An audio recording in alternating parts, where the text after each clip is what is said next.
Na nossa aula de matemática de hoje, vamos conversar sobre periodicidade. Já conversamos anteriormente sobre algumas funções elementares, conversamos sobre as funções lineares, as funções quadráticas. Esse conjunto de funções elementares, elas têm esse nome não é à toa, quer dizer, elas são as funções que, a partir delas, se compõem outras funções de natureza um pouco mais complexa.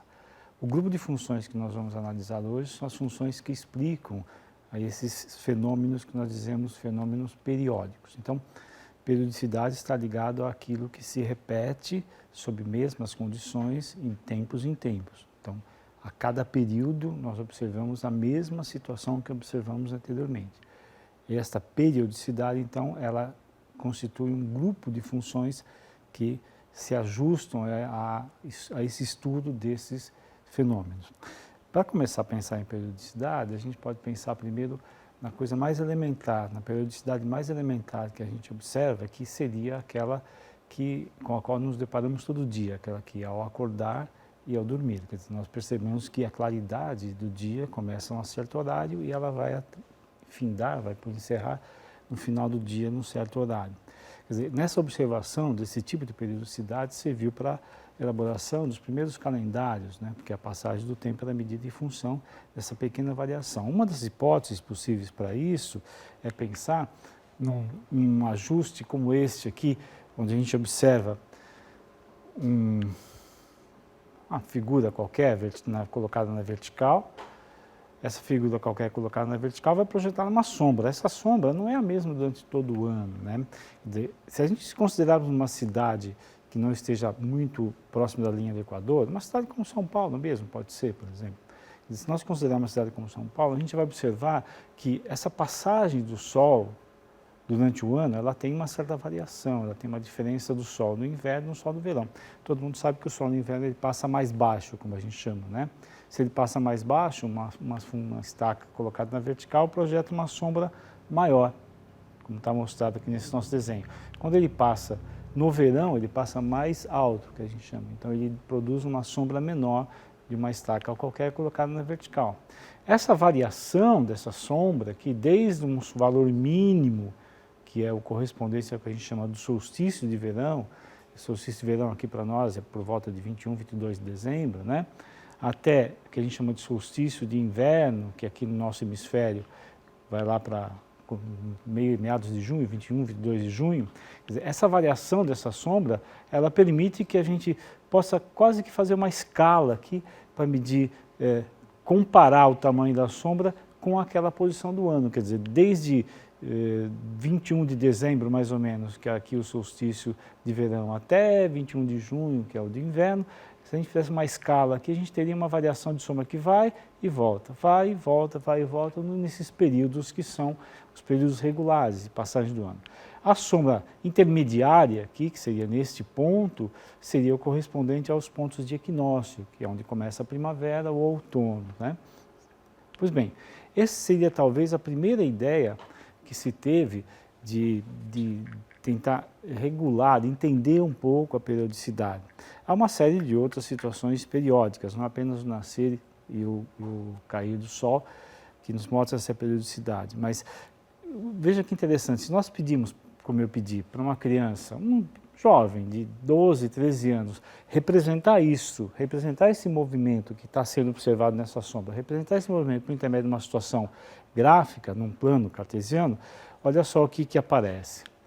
Olha o que o jovem produz, quer dizer, essa situação, sabemos que aquilo que está lá não é exatamente isso, estou dizendo que isso é uma representação feita por um jovem que não conhece essa ideia ainda da periodicidade de uma maneira completa, mas ela quer representar isso de alguma maneira.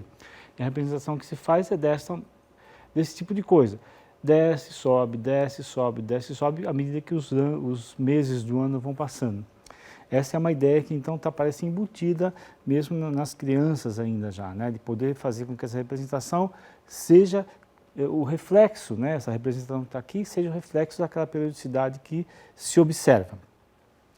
Uma outra situação que a gente percebe periodicidade é essa que eu vou mostrar aqui agora para vocês. Por exemplo, vamos considerar essa tabela que está aí. Essa tabela é uma tabela disponível em qualquer site que trabalha com a altura de marés. O site da Marinha, por exemplo, talvez seja mais recomendável, mas enfim, Isso aqui foram dados recolhidos de um dia, de 1º de janeiro de 2014. O que a gente observa aqui? A gente observa que esses valores são as horas, não é? As horas em que houve as marés, as alturas de marés. Essas alturas de marés, o interessante é que nós sabemos que as marés elas funcionam muito em função, né, o principal fator que interfere nas alturas, na variação das marés, é a atração gravitacional da Lua, em primeiro plano, e também do Sol em segundo plano. Mas a Lua, por estar mais próxima, ela interfere muito mais, sua gravidade interfere muito mais na formação das marés. Então, à medida que a Terra gira, não é, e a Lua gira junto, a gente sabe que tem aí uma situação de 2 marés altas por dia, com um período mais ou menos separados, como estão aqui, ó, a gente pode observar 2h53, depois 14h30, quer dizer, há uma razão aproximada aqui, uma diferença aproximada de 12 horas entre 2 marés altas. As que estão assinaladas com a seta vermelha são as marés altas. Então, 1.3, 1.1, 1.2 e assim por diante. Se a gente considerar apenas esses valores de marés altas, esses que estão assinalados, tentamos reproduzir aquilo que um jovem fez com a questão da sombra, a gente observa uma coisa mais ou menos semelhante. Claro que aí a gente precisaria fazer isso numa planilha. Isso foi feito aqui. Recolhendo esses dados todos aqui, colocando-os numa planilha, a gente vai observar algo deste tipo. Notem como esse gráfico que aqui está, é feito com uma planilha de cálculo, né? Os dados foram lançados e foi feito o gráfico. Note como ele mostra também uma regularidade bastante próxima daquela que o jovem reproduziu para o movimento da sombra. Evidentemente que essa regularidade só não é perfeita, só não seria quase que uma onda perfeita, porque não existe apenas a interferência da Lua e do Sol, existem algumas outras interferências aí na história que fazem com que esses pequenos desvios que sejam mostrados aqui. Agora, se nós considerarmos 2 picos aqui, desse gráfico, 2 picos sucessivos, e pudéssemos ter uma ideia melhor sobre isso, a gente ia perceber que entre esses 2 picos existem mais ou menos sempre o mesmo tempo, período de tempo de diferença. Esse período de tempo tem a ver exatamente com as questões da lua cheia e da lua nova, quer dizer, essas marés mais altas, lembrando que esse é um gráfico apenas das marés altas. Por que algumas marés são mais altas do que outras? Porque as marés altas são determinadas pela atração gravitacional da Lua. E a gente sabe até o cidadão que vive à beira do mar, os ilhéus aí da beira do mar, os caiçaras, sabem muito bem que nas noites de lua cheia ou de lua nova as marés são mais altas do que as outras. Isso, em princípio, como um grande fator. Existem outros fatores que interferem, mas esse é o principal. Então, esse gráfico mostra essa periodicidade.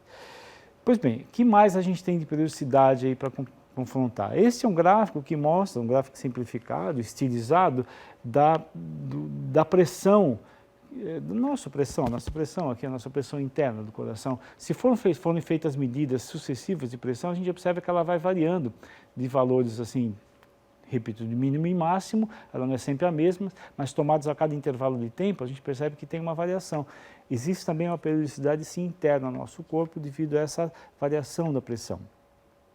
A periodicidade está presente em vários momentos da nossa vida. Agora, um caso mais essencial para a vida do ser humano hoje em dia, né, além do seu próprio coração bater, na nossa comunicação, isso é uma coisa evidente. Quer dizer, não há como negar que toda a comunicação que nós temos hoje em dia, a gente vive nesse século aqui, do 20 para o 21 na passagem, especialmente com esse avanço todo das telecomunicações, todas elas são baseadas nas chamadas ondas eletromagnéticas. As ondas eletromagnéticas que a gente está reproduzindo aqui na forma de um osciloscópio, né? Isso é um osciloscópio que mede para a gente as ondas eletromagnéticas, mostra o formato dessas ondas. Então, esse tipo de periodicidade que é expresso pelas ondas eletromagnéticas está presente na nossa vida em todo o tempo, seja na telefonia, seja na televisão, no rádio, em toda a comunicação que existe.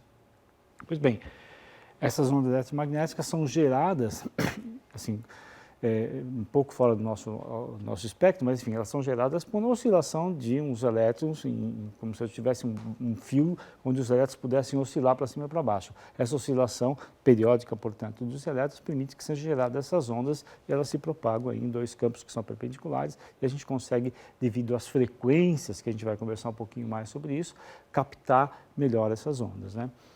Bom, Então, se tudo isso é tão importante, se tão importante estudar a periodicidade, quer dizer, nós na matemática precisamos criar uns modelos que nos permitam estudar essa periodicidade, analisar essa periodicidade, né? Isso que a gente chama de modelar os fenômenos, construir um modelo que permita que possamos transferir aí dos dados da realidade para um plano do nosso gráfico, das nossas proposições, das nossas suposições sobre o que virá a acontecer em seguida. Esse é o processo de modelagem, né, que a gente chama. Pois bem, essa construção de modelo passa primeiro por um conceito bastante simples de matemática, bastante antigo, que é o conceito das razões trigonométricas de um ângulo agudo. A gente está cansado de saber dessa história, quer dizer, isso desde o ensino fundamental. Nós temos aqui um triângulo retângulo qualquer, e para um determinado ângulo alfa, independente das medidas que tenhamos aqui nesse triângulo, se fizermos a divisão do cateto oposto alfa pela hipotenusa, nós vamos ter sempre o mesmo valor. Esse valor é um valor constante, que é a razão seno, que a gente chama desse ângulo alfa. Da mesma maneira, para qualquer triângulo de qualquer tamanho, desde que seja retângulo, se tivermos o mesmo ângulo alfa, quando fizermos a divisão do cateto adjacente pela hipotenusa, a gente vai ter um valor constante, que a gente chama de cosseno, e assim a mesma forma para a tangente. Não. Esse tipo de situação é bastante presente na vida moderna, quer dizer, esse tipo de cálculo, independente da questão da periodicidade, ele está bastante presente. Quer dizer, quando você pega uma situação como essa, dessa imagem aqui, que é considerada a rua mais inclinada do mundo, quer dizer, essa inclinação aqui, para a gente obter esse valor, a gente pode trabalhar isso com um valor percentual ou com um valor que se refere a um seno, a um cosseno, a um tangente, mas todos eles medem essa inclinação a partir dessa relação de um ângulo que pode estar escondido ali, mas ele está presente aqui, né? Um triângulo aqui, que tem um ângulo escondido aqui embaixo que me dá essa inclinação.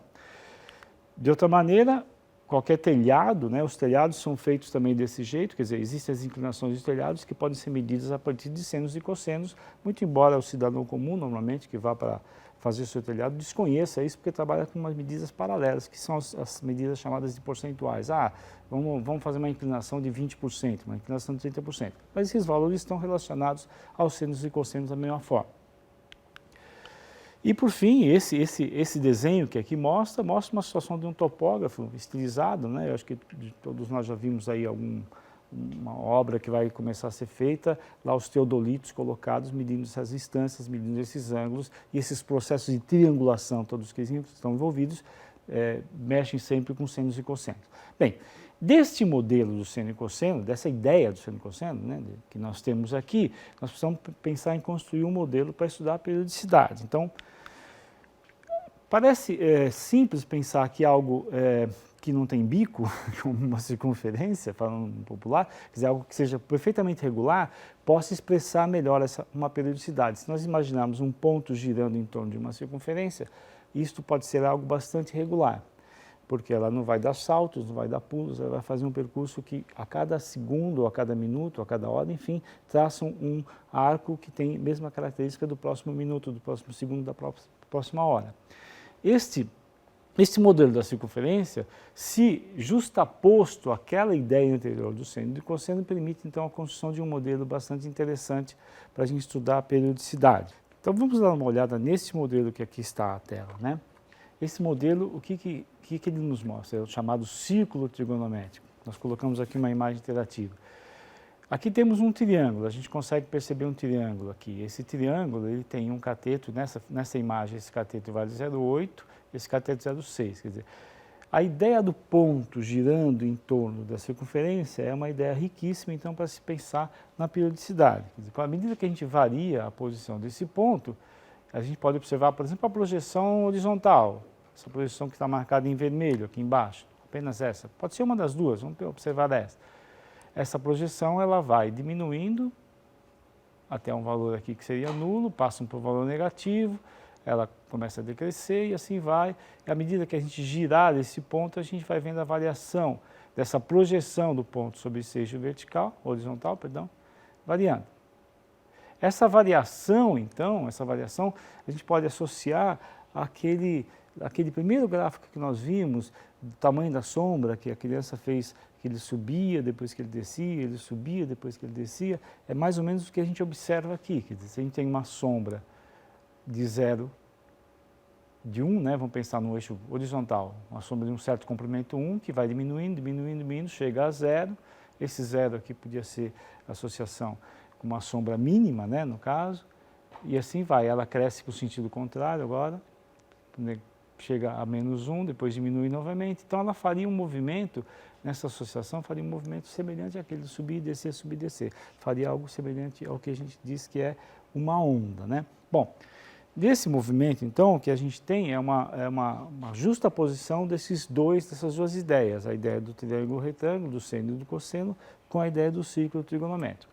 Aqui nós podemos observar nessa circunferência o seno, que é dado aqui ao lado, né? Nessa simulação ali aparece o valor, 0,66 de seno e 0,75 para o cosseno. Bem, o nosso grande salto agora é partir desta circunferência, desse modelo que aí está, e crescer um pouco mais, pensando em como a gente pode tentar representar isto, esse movimento cíclico e repetitivo, na forma de um gráfico cartesiano. E a gente conseguir fazer isso, a gente está dando um passo grande para a modelagem, construir um gráfico cartesiano e, a partir desse gráfico cartesiano, conseguir encontrar uma equação que se adapte, né, se ajuste aos pontos desse gráfico cartesiano. Se nós fizermos isso, a gente teremos construído, como disse, o modelo completo.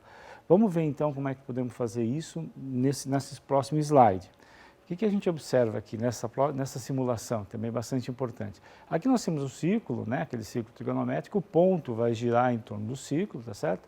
E vamos perceber que, simultaneamente ao giro do ponto, as medidas dessas projeções, da projeção que está sendo feita no eixo horizontal, vai ser transportada para um gráfico.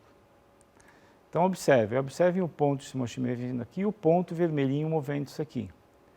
Há um paralelo entre as duas coisas, quer dizer, este gráfico que aí está, ele é um gráfico que envolve, portanto, um triângulo retângulo que está se movimentando aqui, um vértice do triângulo retângulo se movimentando o tempo todo aqui. E a gente vai tendo essa projeção, a medida da projeção, aumentando e diminuindo, segundo esta relação que ali está.